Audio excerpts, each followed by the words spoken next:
This is super relevant, and I hope that everyone's tuning in really closely here. This is about overcoming imposter syndrome, right? Mm. So many of us feel this guilt or this whatever about being successful. And I love what you're saying. Ask for it, connect, and then when the moment arises, don't think, oh, do I deserve this? You just go for it. Right. Just You go you for ordered you order the food, now eat it kind of thing, right? And I think that's a it. Great way huge of putting key. it. I like that, Buster. A great way of putting it.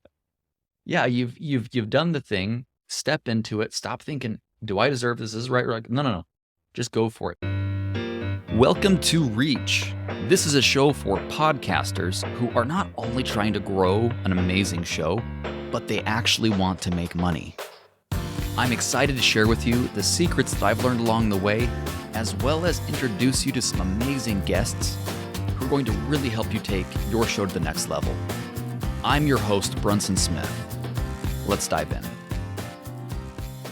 It's Dr. Barrett. Thanks for coming on the show, man. Man, I'm to be here, Brunson. Great to see you again, man. Likewise. Well, I kind of want everyone to hear about the doctor story, because when you told it to me, I was like, this is the craziest story. So how did you go from Barrett Matthews to Dr. Barrett Matthews? Okay, here we go. So I used to host an online radio show. It was called the Black CEO Morning Show. And one of my co-hosts was Dr. Ruben West, and we had several other co-hosts on there. And then we had one guest. His name is Dr. Clyde Rivers. And he has an organization called I Change Nations, and they promote civility all around the world. It is what everybody to be civil all around. Great organization. He does great work. And then Dr. West, who is a speaker's coach, he did an event called Black Belt Speakers. If you're training in martial arts, he is a black belt martial arts, actually like a really, really award-winning martial artist. But he also trains speakers. Now, he did this event called Black Belt Speakers. I'd been to the event before, but he asked me, if I was coming to the next one. And I thought about it. I said, yeah, I'm coming. He confirmed with me I was coming. So I said, yeah, I was coming. I went there. It was totally different than the time before. This one was more like, it wasn't as much speaker training as it was like an award ceremony. A lot of people were getting awards. And I remember sitting next to a friend of mine, Dr. Kenneth Thickpen. And I asked her about an award. She said, yeah, we all kind of knew we were getting awards here. That's why we came. I said, oh, okay. They called her up. She got her award. And then Dr. West, he gets up and he starts announcing this Distinguished Leadership Award. And he was talking about the person getting the award. They've been active in a lot of things in leadership. They've been meeting a lot of people and so forth. And Dr. Rivers was with them. And the person who got the award was me. Oh, I was, my friend, she said, you didn't tell me you were getting an award. I said, I didn't know. I didn't know I was getting an award. A little while later, I got another award. This was why Dr. West was confirming that I was coming. But what happened? So later, I got a chance to sit with Dr. Rivers. We had like 10 minutes to meet with him. And my 10 minutes ended up being 20. They literally had to pull us apart because we were having that good of a meeting. And he was a visionary, great stuff. Then we talked some more of that night at the bar, and he was telling me about the award, that I should get a press release done and so forth. And then I'm from the DC area. He was in DC. He told me he was going to be in the area. So I met him in the lobby of the hotel he was staying, and we talked for a while, and he said, I want you to write a book. So I'd written a couple books before. I could write another book. He said, I want you to write this on execution. Okay. And he said, I also want you to put more of an international feel to it, to let people know about doing business in other countries. And I said, okay. And he said, it might even be an honorary doctorate in it for you. I'm like, yeah, okay. And he kind of looked at the expression on my face and he goes, you don't know who you're talking to, do you? And I said, so long story short, I wrote the book and I sent him copies of it. And he said he was going to distribute the book to different leaders all around the world that he meets with. Just like, wow. So COVID comes. And around April 2020, I'm walking around my block, just getting some air, and my phone dings. And I look at my phone. It's a diploma, the one you see over my shoulder right here. And basically, it's received an honorary doctorate degree from the school in which he is the chancellor. Did not know who I was talking to. Oh my goodness. He was the chancellor of the university. It's in Africa. He's the chancellor of the university. Dings again a couple minutes later, and he named you see above that one, the certificate above that one, and he named me a World Civility Ambassador with his organization, I Change Nations, and Hmm. pretty much how I became a doctor. That is just wild. Well, and It is. When the it Navy gets speaks a further lot with to the him, way that you've focused on giving, right? And that's something that I've, from our conversation, it became really evident to me was that you've just, and I think I'd love to actually hear some of your thoughts on this and how people can grow a business through giving. But that's what I noticed. It was so profound. It was like Barrett just is always seeking to serve, and good true. things seem to find him. Do you have any more thoughts on that? I mean, I agree that's different ways you can lead. I consider myself a servant leader, and because I realize that as long as I focus on giving, God will bless. And I'm not worried about the other things because God will take care of me because what He wants me. And it's funny because prior to that event where I met with Dr. Rivers at the Black Belt Speakers event, prior to that, I prayed that God would put me in position to make an impact in the world. And then these things start coming. I mean, even still, Dr. Rivers has been named a king now in a certain region of Ghana, and he asked me to be one of his royal advisors. I'm actually royalty now. I'm a royal advisor to a king. So it's like this is something I never dreamt would, but Yeah. I'm just serving and just doing what I'm supposed to do, man. It's not about what can I get out of it, because I'm just really just trying to make sure I don't mess it up. I'm going to do the right thing. Do the right thing, because it's not something that I never thought I would be in this position, but I'm stepping into it, and I'm loving the opportunity to serve more and more people, because now I'm not just serving clients, serving country. And Yeah. it's a really big difference, but I think everyone should take an approach of, figure out how they can serve others. Yeah. 100%. And I think that's, it comes back to this concept of, as long as the well is poison, it doesn't matter how much water you pull, it's always going to be bad. And people that have a what's in it for me mentality, sooner or later, no matter what kind of face or mask or show you put on, people are going to not want to be around you. You're going to, but if you pull from service and you're like, hey, listen, money aside, I will do what's right for you because it's the right thing. Mm-hmm. I think that's something that I hope my listeners are really tuning into right now, that you just said. It's give first, and crazy things happen in ways that you can't expect, you couldn't predict. Next thing you know, you're royalty in Ghana, right? Like, there's things that, like, But you couldn't have, you couldn't have written that up even, but it happened. But you got to be ready to step into it when it comes. When the blessings come, you've got to be ready to take hold and step into those things, because I always say God gives us blessings and gifts. If we don't take advantage of them, He'll give them to someone else. And then we don't have that opportunity anymore. You have to be ready to step into it. Yes, it's going to be uncomfortable. It may be scary, but as long as you take that first step, the rest will follow. It'll be fine. When you say be ready to step into it, what does that look like for you? What does it mean to be ready to step What I into mean it? is this: when I was first asked to be an advisor to the king, I was blown away. I was like, me? Because it comes to me. Why me? That came with it. I had to keep reminding myself, this is what you asked for. This is what you prayed for. And now it's coming to fruition. So if you prayed for it, step into it. And everything else. And it is funny because I decided to step into it. I haven't had a problem. What happens is a lot of us are led by anxiety.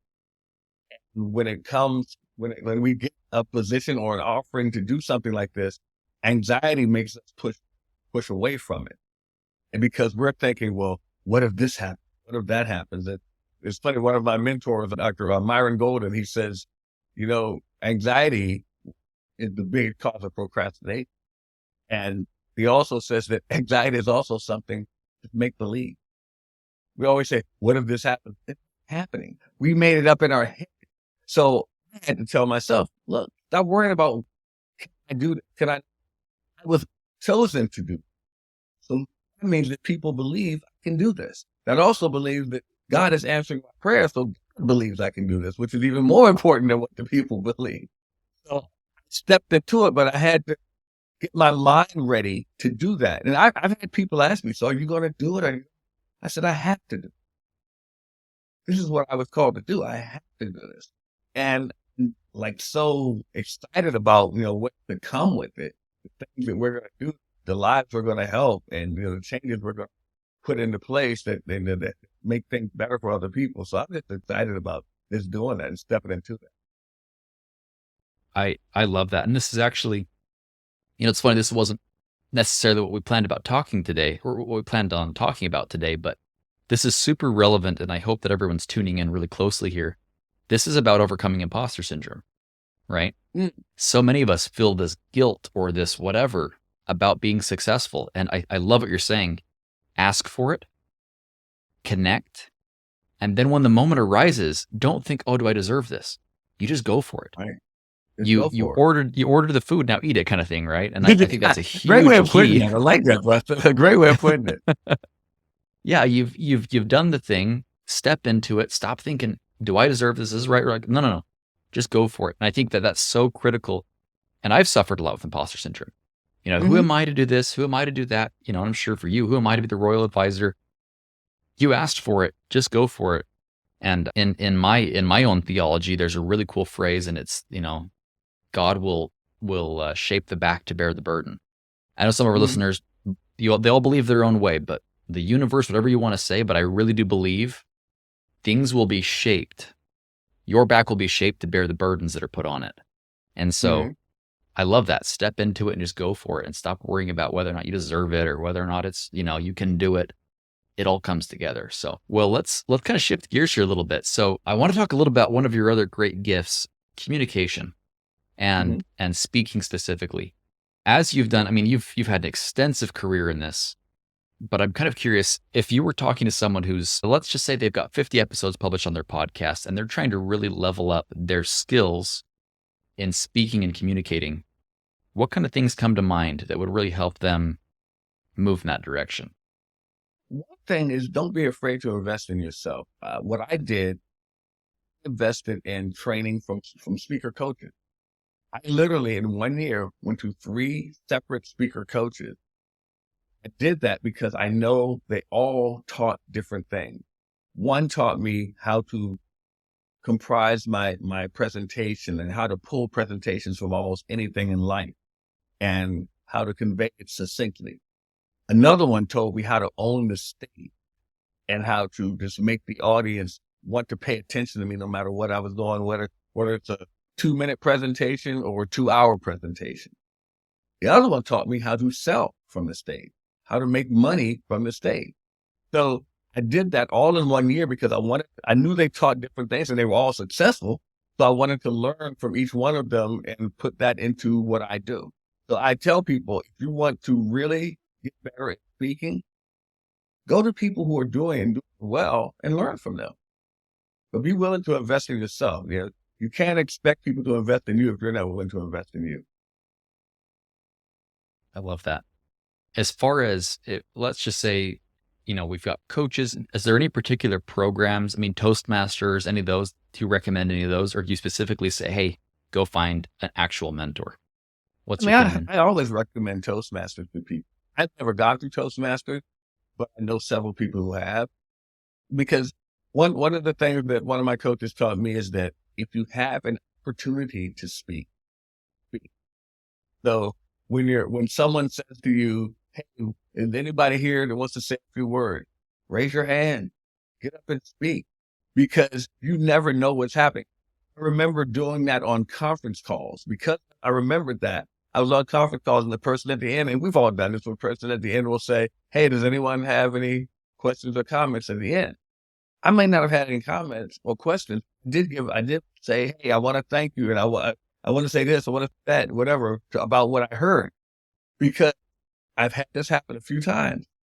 Someone has said to me, hold on, you're Barrett Matthews. I remember you on the conference call, because I said that. So you never know what you saying there. That's a few words may do to someone. It may inspire them to want to talk to you further. It may make them want to follow you for what you're doing by getting out there, spreading your message, no matter how big or how small it is, on a platform. When someone gives you an opportunity, take it. And don't hog it. Take it. Take the opportunity. I remember someone talking about the Clubhouse app. And when someone invites you on Clubhouse to say a few words, say a few words. And then leave something of a mic drop statement, and then leave. Because if you know, on Clubhouse, people can follow you, and then they can decide if they want to get together with you. But if you hog the whole mic when it wasn't your Clubhouse, it leaves a bad impression on people. So make sure you get succinct point, speak, and get off of there. But as far as your question, Toastmaster, any other types of speaking organizations that give you opportunity to not only hone your skill, but an opportunity to speak, I strongly suggest taking advantage of it, because that's the only way you're going to get better, is by doing it. I love that. And something, that I've learned as well is that as you kind of open your mouth, sometimes words will appear, right? Yes. And that's, true. For those that are a little bit hesitant and have some communication skills, I love that. It's just like, just talk, just get yourself out there and get those repetitions in. One thing, the more you're around people who really know what they're doing, like I mentioned, I studied under Dr. Ruben West. Dr. West, he did one thing that made me very aware of verbal filler, like ums and ahs and so forth. Because what we would do, we had all these people in a room, maybe 50 to 60 people in a room. And if you're speaking and you say, and the whole room would go, you say, the whole room goes, you become very aware that you're speaking, because you don't want the whole room repeating it. That's the course I need to take. I am so bad about my ums and ahs. Oh, it's funny. Well, this is another thing to do too, if for those listening at home right now. If you ever put your audio into Descript or anything that transcribes what you're talking about, it's so funny because I have almost a metric now. How many ums and ahs does Descript say I have? And it's hilarious because it's always a ton. But I'm becoming a little more aware of it, a little more careful. Mm-hmm. And it's funny, I'm seeing that number get a little smaller each and every time. So yeah, in some ways that's one way. So for those of you that are listening, that maybe even edit your own audio, yeah, you're going to know. You're going to know for sure. So that's wonderful. Another question I had for you. How do we really create an awesome strategy in terms of podcasts? We're going to kind of shift gears over to the podcasting space. Same situation. We've got someone who really wants to become a pretty good podcaster. Their goal is not just to grow and be large. And that's my audience, hopefully, right? Hope you're all listening. The goal is not to get tons of likes. The goal is to make conversion. We can have a small audience, but still kill it. Anyway, so for someone in that situation, you talked a little about kind of an exit strategy. What kind of advice would you give someone in terms of, here's how to prepare for an exit. Here's what exiting should look like in terms of podcasting. What thoughts do you have there? Well, as far as your podcast, if your goal is to convert and make money with it, you have to embrace sales. The one thing you have to do. I hear people say, I don't like sales. I always tell people, when they say that to me, I say, you're lying. There's not a person on earth who has made a sale and said, I hate it. You don't hate sales. You may hate rejection. And I get that. Nobody likes to be rejected. But no one hates sales. So first, change your language around that. Now, if you can embrace the fact that sales are good, because there's nothing that you have right now without sales. And you can go into it, your podcast, saying, okay, I can use this as a method of which you can make sales. If you have a product or a service, and I've had people ask me this before, Brunson, they go, well, can I sell on my podcast? And I say, you better. It's your podcast. It's yours. You better sell what you do on your podcast. Now, this does not mean you stuff it down your face every chance you get.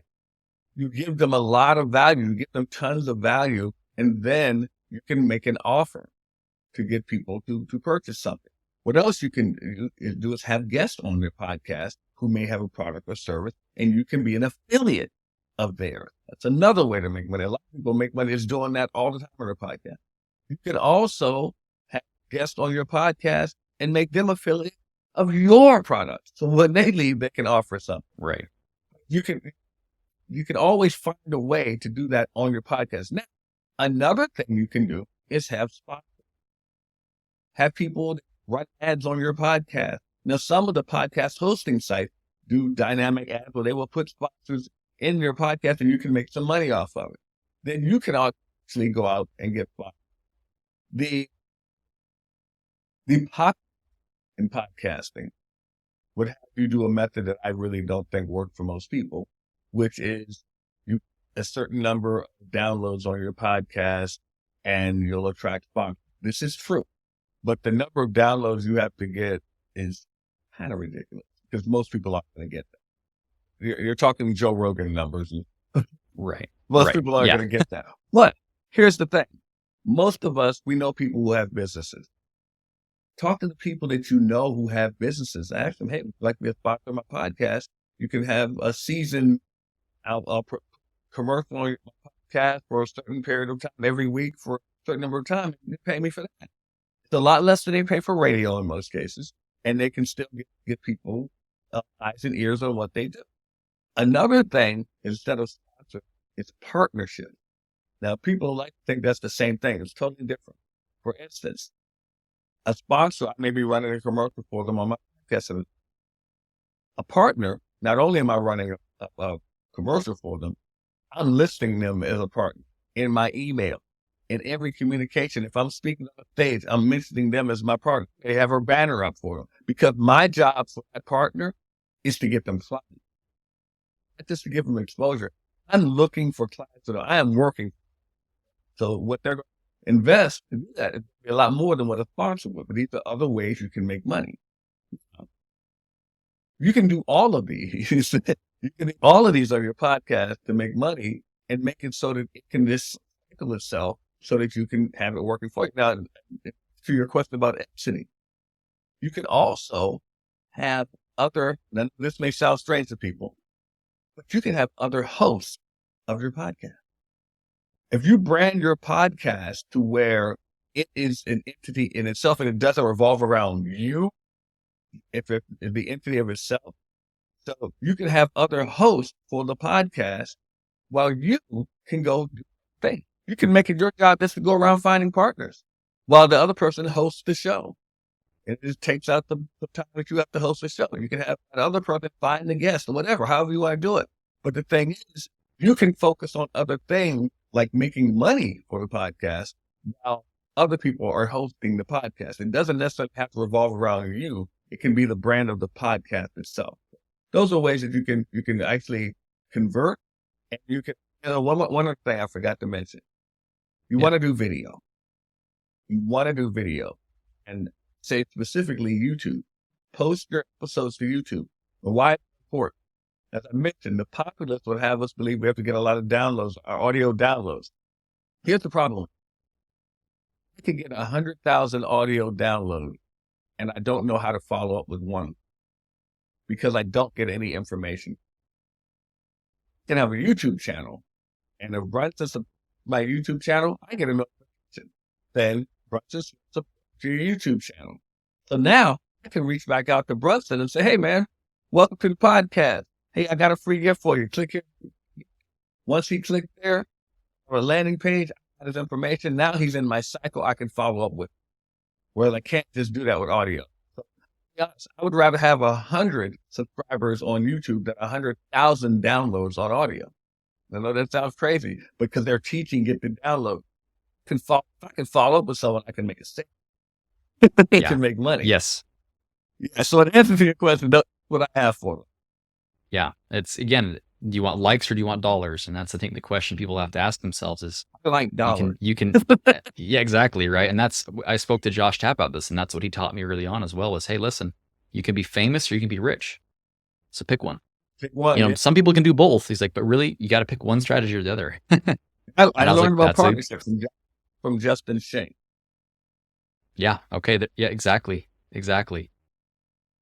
Well, thank you so much, Barrett, for coming on the show, sharing your insight. For those that want to get in touch with you and they want to learn more about, it's Boss Media, correct? Media Boss Pro. Media Boss Pro. What's the best way for them to get in touch with you or learn more about what you do? They can simply go to mediabosspro.com. Real simple. Or me at Dr. Barrett Matthews on LinkedIn as well. And awesome. Have a time to talk. We can have time to talk. Awesome. And I'll put a plug in here.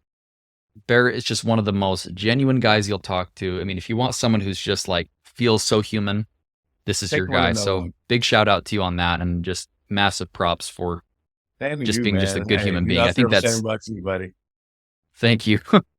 Thank you. Yeah, that comes through very clear with everyone that meets with you. So thanks for listening, everyone, and thanks for coming on the show. Thank you, man. Appreciate you.